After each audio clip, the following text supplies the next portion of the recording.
എല്ലാവർക്കും നമസ്കാരം. ആകാശഗംഗ എന്ന നമ്മുടെ യൂട്യൂബ് ചാനലിലേക്ക് എല്ലാവർക്കും സ്വാഗതം. 2024 ഫെബ്രുവരി മാസം ഉത്രാടത്തിൻ്റെ അവസാനത്തെ മുക്കാൽ ഭാഗം, തിരുവോണം, അവിട്ടത്തിൻ്റെ ആദ്യത്തെ പകുതി വരുന്ന മകരക്കൂറുകാർക്ക് എങ്ങനെയുണ്ട് എന്ന് നോക്കാം. ഞാൻ ഇവിടെ പറയുന്നത് ഫെബ്രുവരി മാസം ഗ്രഹങ്ങൾ ചാരവശാൽ മകരക്കൂറുകാരുടെ വിവിധ ഭാവങ്ങളിൽ നിൽക്കുമ്പോഴുള്ള പൊതുഫലമാണ്. ഇത് ഓരോ വ്യക്തികളുടെയും ഗ്രഹനിലയുടെ വിവരണം അല്ല, പൊതുവായ കാര്യങ്ങളാണ് ഇവിടെ പറയുന്നത്. ഓരോ വ്യക്തികൾക്കും ഇപ്പോൾ നടക്കുന്ന ദശാ അപഹാരകാലം അനുസരിച്ചാണ് ജീവിതത്തിൽ സുഖദുഃഖങ്ങൾ ഉണ്ടാകുക. ജാതകത്തിൽ ദോഷസ്ഥാനത്ത് നിൽക്കുന്ന ഗ്രഹത്തിൻ്റെ ദശാപഹാരകാലമാണ് നിങ്ങൾക്ക് ഇപ്പോൾ നടക്കുന്നതെങ്കിൽ ആ ഗ്രഹത്തിന് ദോഷം മാറുന്നതിന് വേണ്ടിയുള്ള പരിഹാരങ്ങൾ ചെയ്യുന്നത് നല്ലതാണ്. മാസഫലം മോശവും ദശാപഹാരകാലം നല്ലതുമാണെങ്കിൽ ഒരു സമ്മിശ്ര ഫലമായിരിക്കും ജീവിതത്തിൽ അനുഭവിക്കാൻ കഴിയുക. മകരക്കൂറുകാർക്ക് തൊഴിൽപരമായി അത്ര ഒരു അനുകൂല അവസ്ഥയല്ല. മാസത്തിൻ്റെ ആദ്യ ഭാഗങ്ങളിലൊക്കെ അല്പം ബുദ്ധിമുട്ടുകൾ അനുഭവപ്പെടുന്നതാണ്. സ്വന്തം ചുമതലകളൊന്നും മറ്റുള്ളവരെ ഒരു കാരണവശാലും ഏൽപ്പിക്കരുത്.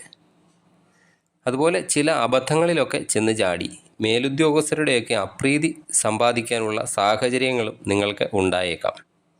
അതുപോലെ കൂടെ ജോലി ചെയ്യുന്നവരെയും അല്പം ശ്രദ്ധിക്കേണ്ടതായിട്ടുണ്ട്. അവർക്ക് ചില സമയങ്ങളിൽ അടുപ്പവും ചില സമയങ്ങളിൽ അകൽച്ചയുമൊക്കെ ഉണ്ടാകുന്നതായി നിങ്ങൾക്ക് തോന്നാവുന്നതാണ്. ഏകദേശം 15-ാം തീയതിക്ക് ശേഷം മാറ്റങ്ങൾ കണ്ടു തുടങ്ങുന്നതാണ്. തൊഴിൽ രംഗത്തെ 15-ാം തീയതിക്ക് ശേഷം പുരോഗതി ഉണ്ടാകുന്നതുമാണ്. പുതിയ തൊഴിൽ അന്വേഷിക്കുന്നവർക്കും മാസത്തിൻ്റെ പകുതിക്ക് ശേഷമായിരിക്കും കൂടുതൽ ഗുണപ്രദമാകുന്നത്. അതുപോലെ വിദേശ ജോലിക്ക് ശ്രമിക്കുന്നവർക്ക് നല്ല സമയമാണ്. വിദേശ ജോലിക്കുള്ള യോഗവും കാണുന്നുണ്ട്. ബിസിനസ് രംഗത്ത് പ്രവർത്തിക്കുന്നവർക്ക് കിടമത്സരങ്ങളെയൊക്കെ നേരിടേണ്ടതായി വരുന്നതാണ്. എന്നാൽ വ്യവഹാര വിജയമൊക്കെ ഉണ്ടാകുന്നതാണ്. അല്പം നല്ലതുപോലെ ബിസിനസ്സുകാർ അവരുടെ ബിസിനസ്സിൽ ശ്രദ്ധിക്കേണ്ട സമയമാണ്. സാമ്പത്തിക സ്ഥിതിയൊക്കെ വലിയ കുഴപ്പമില്ലാതെ പോകുന്നതാണ്. കടം കൊടുത്ത പണമൊക്കെ തിരികെ ലഭിക്കുന്നതാണ്. പ്രവർത്തന വിജയം കൊണ്ടൊക്കെ സാമ്പത്തിക നേട്ടം ഉണ്ടാക്കാൻ സാധിക്കുന്നതുമാണ്.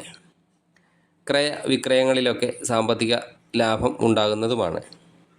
അതുപോലെ ചിലവുകളും അല്പം അധികരിക്കുന്ന മാസമാണ്. വീടിന് വേണ്ടിയും വാഹനത്തിന് വേണ്ടിയുമൊക്കെ പതിവിലും കൂടുതൽ ചിലവുകൾ ഉണ്ടാകാം. അതുപോലെ ആഡംബര കാര്യങ്ങൾക്കായും ധാരാളം ചിലവുകൾ വന്നു ചേരുന്നതാണ്. മാതാപിതാക്കളുടെ സ്വത്തുക്കളൊക്കെ കൈവശം വന്നു ചേരാൻ ഉള്ളവരാണെങ്കിൽ അതൊക്കെ കൈവശം വന്നു ചേരുന്നതാണ്. വിദ്യാർത്ഥികൾക്കൊക്കെ അനുകൂല സമയമാണെങ്കിലും മത്സരങ്ങളെയൊക്കെ അതിജീവിക്കേണ്ടതായി വരുന്നതാണ്. പഠനത്തിൽ മാസത്തിൻ്റെ പകുതി വരെ കൂടുതൽ ശ്രദ്ധയും പുലർത്തേണ്ടതാണ്. വിദേശ പഠനത്തിനും ഉപരിപഠനത്തിനുമൊക്കെ ശ്രമിക്കുന്നവർക്ക് നല്ല സമയം തന്നെയാണ്. വിവാഹം ആലോചിക്കുന്നവർക്ക് ആലോചനകളൊക്കെ അല്പം താമസമോ അല്ലെങ്കിൽ തടസ്സമോ ഒക്കെ ഉണ്ടാകാവുന്നതാണ്. അലസത മൂലം ചെയ്തു തീർക്കേണ്ട പല കാര്യങ്ങളിലും മുടക്കം സംഭവിക്കുന്നതുമാണ്. മുൻകോപവും പിടിവാശിയും മൂലം മറ്റുള്ളവരുടെ അതൃപ്തിക്ക് പാത്രമാകേണ്ട ചില സന്ദർഭങ്ങൾ നിങ്ങൾക്ക് വന്നു ചേരാവുന്നതുമാണ്. അതുപോലെ സ്വന്തം വീട് മാറി താമസിക്കേണ്ടതായ ചില അവസരങ്ങളൊക്കെ വന്നു ചേരാം. ദൂരദേശ യാത്രകളൊക്കെ ഉണ്ടാകാം. അതുപോലെ ധാരാളം അസത്യം പറയേണ്ടി വരുന്ന ഗതികേട്, അതുപോലെ മറ്റു പല വിഷമതകൾ ഒക്കെ ഉണ്ടാകാവുന്നതാണ്.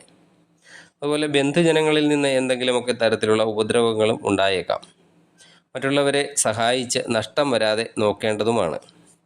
ദാമ്പത്യ ജീവിതമൊക്കെ സന്തോഷകരമാക്കാൻ വളരെ കഷ്ടപ്പെടേണ്ടി വരുന്ന ഒരു മാസമാണ് ഫെബ്രുവരി മാസം. ആരോഗ്യപരമായി അത്ര കുഴപ്പമില്ലെങ്കിലും അധ്വാന കൂടുതലൊക്കെ ഉള്ളത് കാരണം ശരീരം നല്ലതുപോലെ ശ്രദ്ധിക്കേണ്ടതായി വരുന്നതാണ്. കണ്ണിന് എന്തെങ്കിലും തരത്തിലുള്ള അസുഖങ്ങളൊക്കെ ഉണ്ടായേക്കാം. അതുപോലെ വാഹന ഉപയോഗം, യാത്രകൾ എന്നിവയും ശ്രദ്ധിക്കേണ്ടതാണ്. ദൈവാധീനത്തിനായി നവഗ്രഹ പ്രതിഷ്ഠയുള്ള ക്ഷേത്രത്തിൽ നവഗ്രഹ പൂജ കഴിക്കുന്നത് നല്ലതാണ്. അതുപോലെ ശിവഭഗവാന്റെ ക്ഷേത്ര ദർശനം നടത്തി ഭഗവാന് ധാര, കൂവളമാല എന്നീ വഴിപാടുകൾ സമർപ്പിക്കുക. അതുപോലെ ശനിയാഴ്ചകളിൽ ശനീശ്വരന് നീരാഞ്ജനം വഴിപാട് കഴിക്കുക. നിങ്ങൾക്ക് നല്ലൊരു മാസമാകട്ടെ ഫെബ്രുവരി മാസം എന്ന് ആശംസിക്കുന്നു. നന്ദി, നമസ്കാരം.